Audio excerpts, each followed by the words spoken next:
Good morning. Dahil sa hindi kaya ng ating puno ng talong ang kanilang bunga at ito ay bagong harvest natin. Kanina mayroon dyan na 3. Ayan, nakuhanan na natin, oh. And then so ang ginagawa natin ngayon, nilalagyan na lang natin ng string para support nila. So ayan ang aking ginagawa, tinatalian ko ito.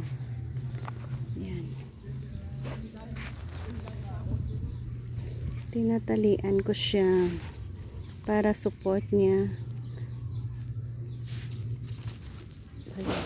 Di ba nakatali na? Next, i-roll ko yan dyan sa kanyang puno.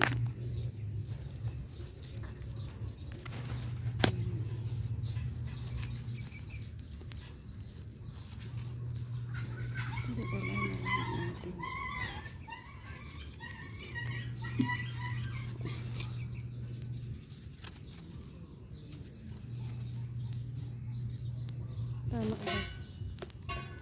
Ano na lang dalhin ito. Saglit.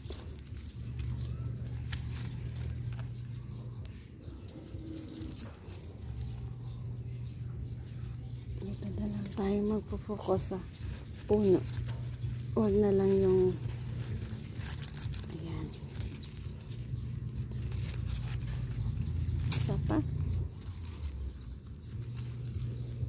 Na lang natin ito.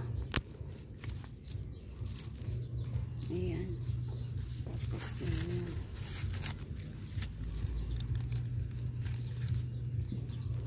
Tapos ganyan. O, diba? Ang ganda na ng support niya. And then, hanggang dito sa taas, may balag kasi tayo dito para sa ating sigarilyas. So, ganyan na, o. Gawin natin yan hanggang doon sa kaya nating malagyan. So, ganyan ang. And then, i-roll ulit natin dito. So, magiging maganda na ang kanyang support. At hindi na siya matutumba once na madami ang kanyang ma-produce na bunga. Ayan. Tali lang natin yan. And then, we're done. 1, 2, 3, 4, 5 pa lang ang ating na gawa dyan. So mayroon tayong 5 pa lang. Medyo madami-dami ito eh. And then saan na yun? Ito. Ayan, cut off. And tali lang.